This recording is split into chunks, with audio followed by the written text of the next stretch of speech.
तो पूर्वर आम यही रासायनिक प्रतिक्रिया और रासायनिक समीकरण विषय 50 एमसीक्यू गुड़ आलोचना करते एवं आम आउ 50 एमसीक्यू गुड़ आलोचना करवा।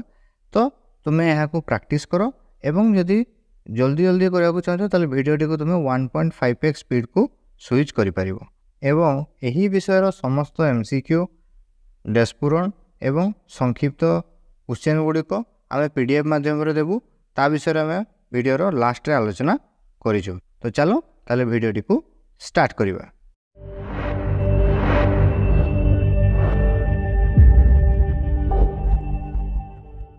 तो प्रथम प्रश्नटी को लक्ष्य कर, आम शरीर रे खाद्य परिपाक समय केउं प्रक्रिया घटी थाए? विस्थापन, द्वैत विस्थापन, विघटन, जारण। तो देखो आमे जो खाद्य गुड़िक खाऊचे ताहा जटिल अवस्था रही एवं जिते आम शरीर भीतर को जाए ताहा धीरे धीरे विभिन्न प्रक्रिया द्वारा सरलीभूत होता है एवं यह आम संभव होता है कौन ना भांगा द्वारा। तो कौ प्रक्रिया भांगी थाए ना विघटन भांगी थाए। तो ताले यह आमर उत्तर कौन ना सी विघटन।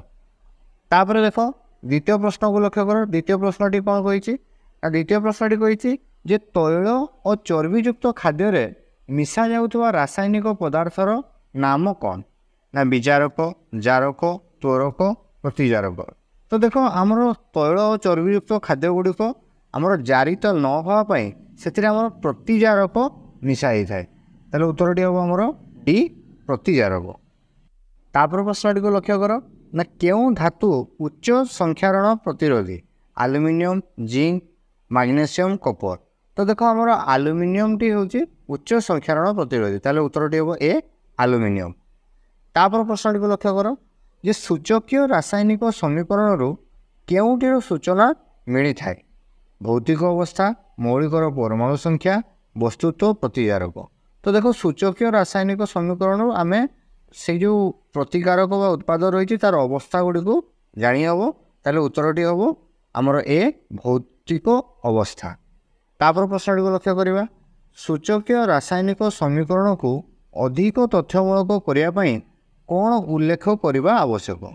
प्रथम देखिए रासायनिक संकेत, मौलिकर परमाणु संख्या, वस्तुत्व, भौतिक अवस्था।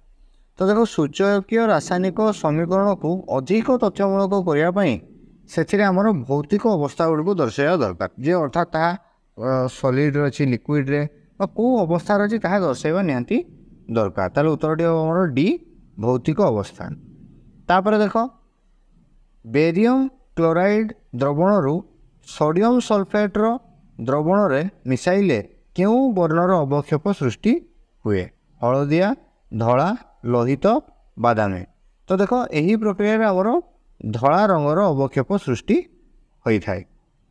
तापर प्रश्न को लक्ष्य करवा CH4+2O2 देखिए आमर कौन सृष्टि होची ना कार्बन डाइऑक्साइड प्लस XH2O एवं समतल समीकरण हेले एक्स रो मान केते हेबो? अर्थात से कही यही प्रक्रिया सबू दे देछि से कही एक्स रो वैल्यू केते हेबो। ताले एठी आमे देखिदबा देखो कार्बन आ ऑक्सीजन सेपट रही गले तो हाइड्रोजेन टी ये रही और ऑक्सीजन टी रही।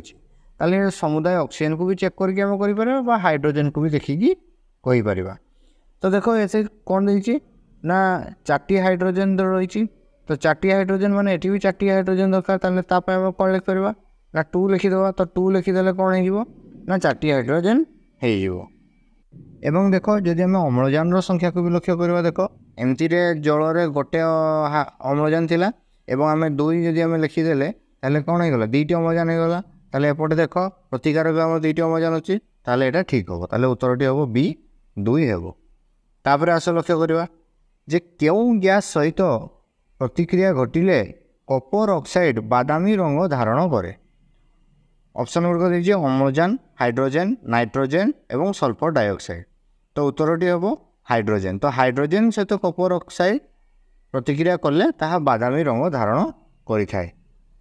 तापर प्रश्नटी को लक्ष्य कर कपर आमर हाइड्रोजेन सह प्रतिक्रिया कले आमर कपर प्लस H2O सृष्टि होता है। एथिरे किए जारित होउची? तो यही जो प्रक्रियाटी देला पचारछि एथिरे जारित किए होउची? जारित अर्थ आम कौन जाने ना आइदर से अम्लजान नहीं बा हाइड्रोजेन देइथिबो।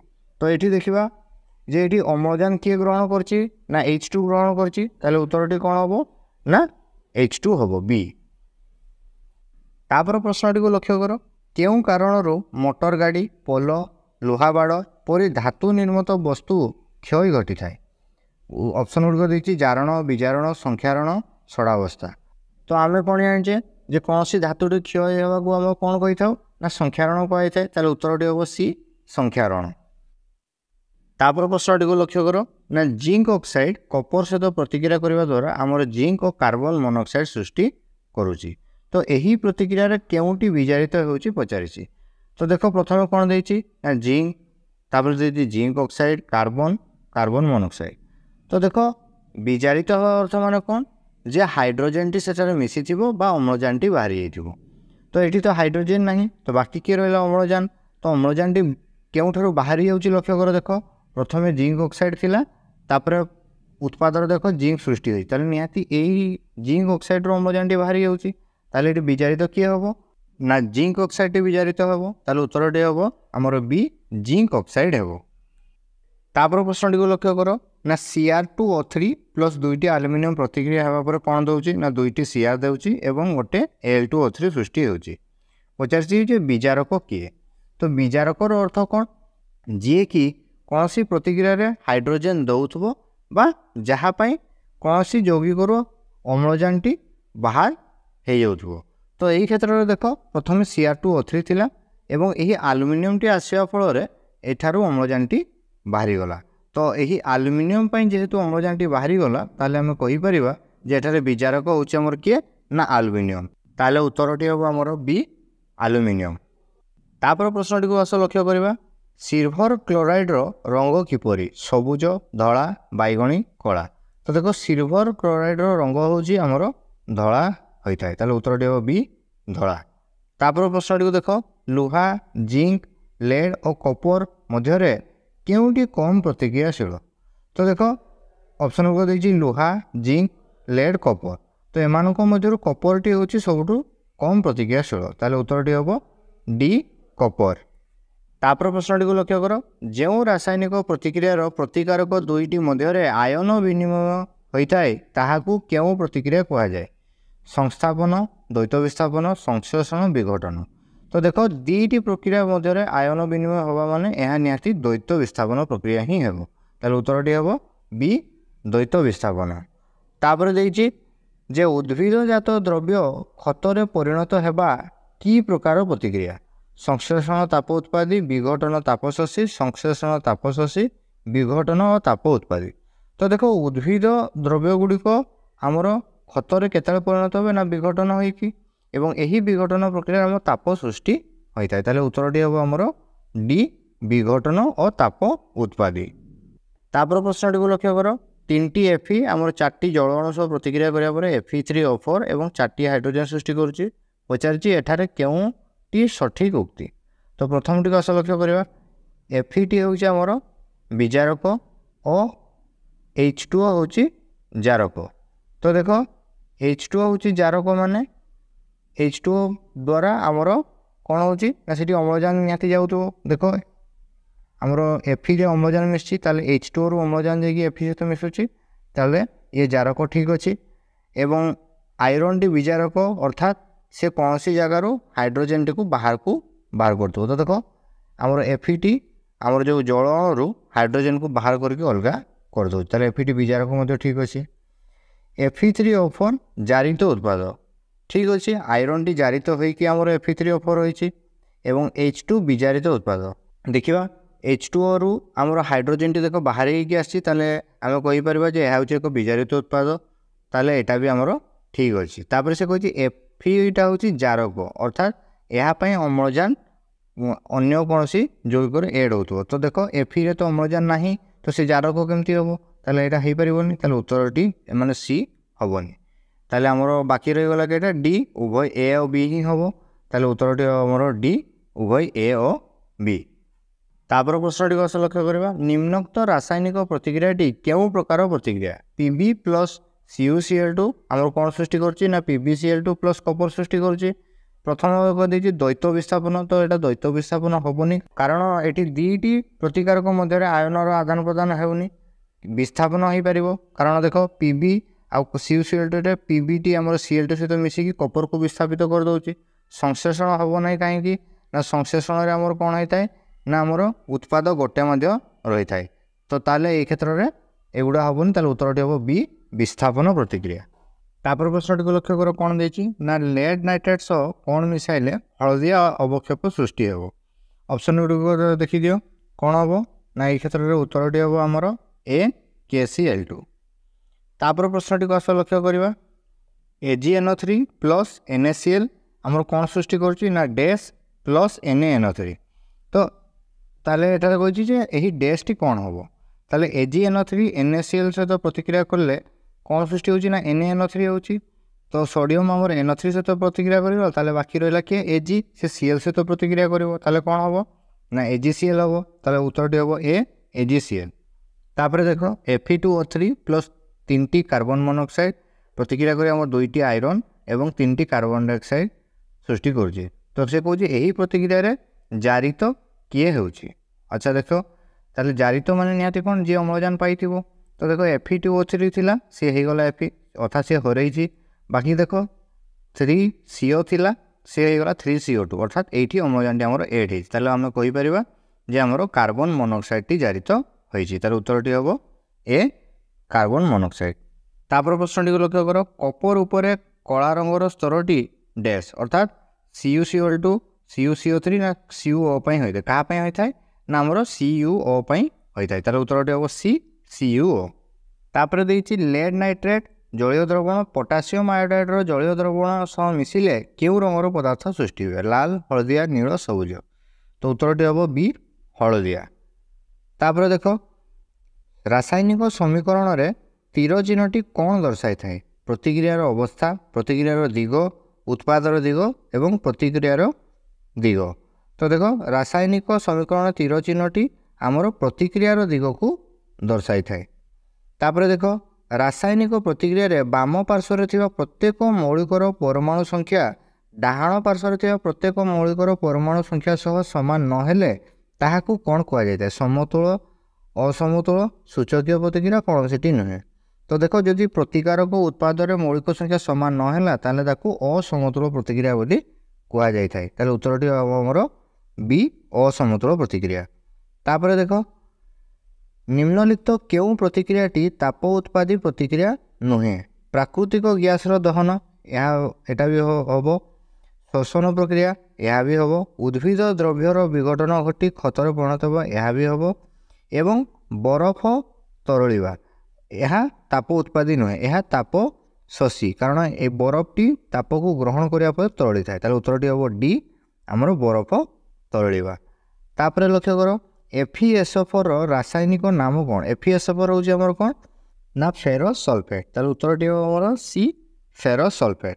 तापर प्रश्न को लक्ष्य कर Fe2O3 रासायनिक नाम कौन Fe2O3 रासायनिक नाम हूँ फेरिक ऑक्साइड तार उत्तरटी हम ए फेरिक ऑक्साइड।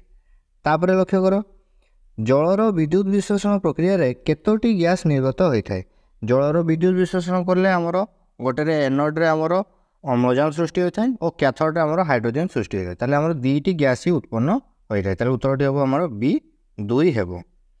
तापर आस लक्ष्य करवा कला धला फोटो क्यों प्रतिक्रिया करा जाता है आमर विस्थापन द्वैत विस्थापन संश्लेषण विघटन देख कला धला फोटो आमर विघटन होता है उत्तरटी हम आमर डी विघटन हेबो।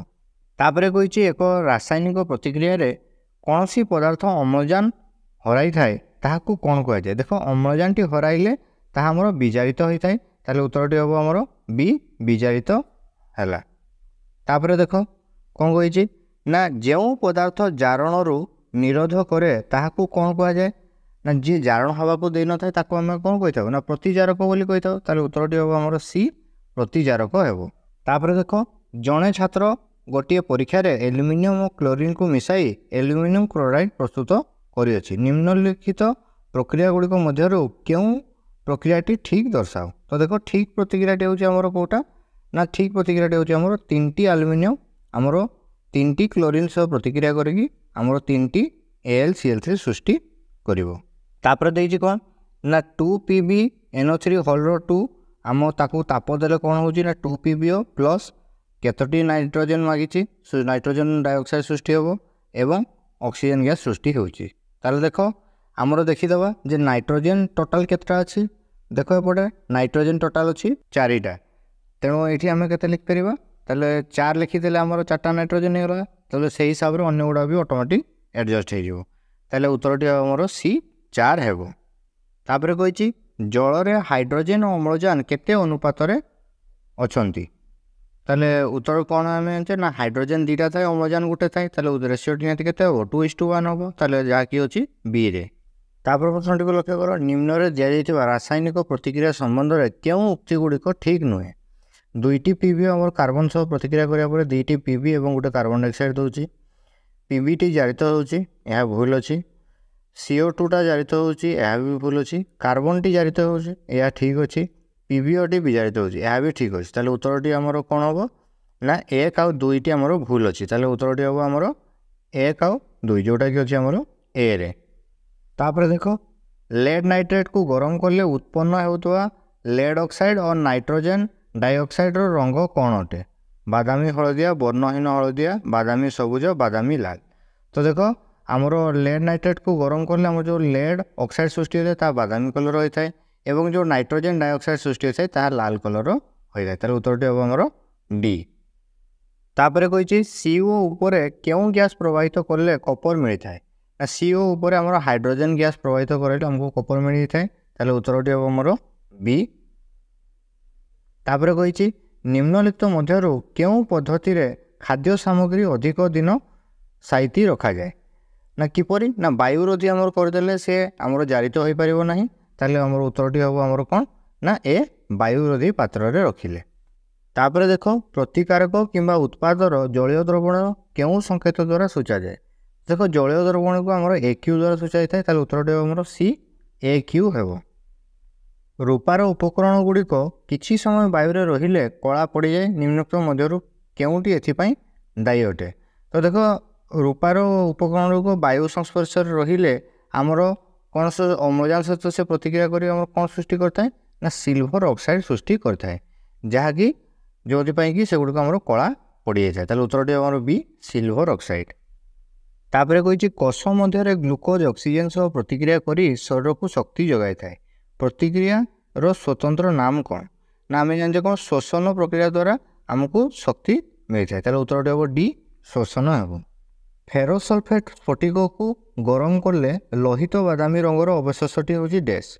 କେଉଁଠି ହେବ ନା ଆମର ଫେରୋସଲଫେଟ୍କୁ ଉତ୍ତପ୍ତ କଲେ ଆମର କ'ଣ ସୃଷ୍ଟି ହୋଇଥାଏ ନା ଫେରିକ୍ ଅକ୍ସାଇଡ଼ ସୃଷ୍ଟି ହୋଇଥାଏ। ତାହେଲେ ଉତ୍ତରଟି ହେବ ଆମର Fe2O3। ତାପରେ କହିଛି Fe2O3 ପ୍ଲସ୍ 3ଟି କାର୍ବନ ମନୋକ୍ସାଇଡ଼ ମିଶିକି ଆମର କ'ଣ ସୃଷ୍ଟି ହେଉଛି ନା 2ଟା Fe ଏବଂ 3ଟି କାର୍ବନ ଡାଇଅକ୍ସାଇଡ଼ ଗ୍ୟାସ୍ ସୃଷ୍ଟି ହେଉଛି। ସେ ପଚାରୁଛି ଏଥିରେ ଜାରକ କିଏ। ତ ଜାରକ ମାନେ ଯିଏକି ପ୍ରତିକ୍ରିୟାରେ ଆମର ଅମ୍ଳଜାନଟି କୌଣସି ମୌଳିକକୁ ଦେଇଥିବ। ତ ଏଇଠି ଅମ୍ଳଜାନ କିଏ ଦେଇଛି ନା Fe2O3 ଦେଇଛି।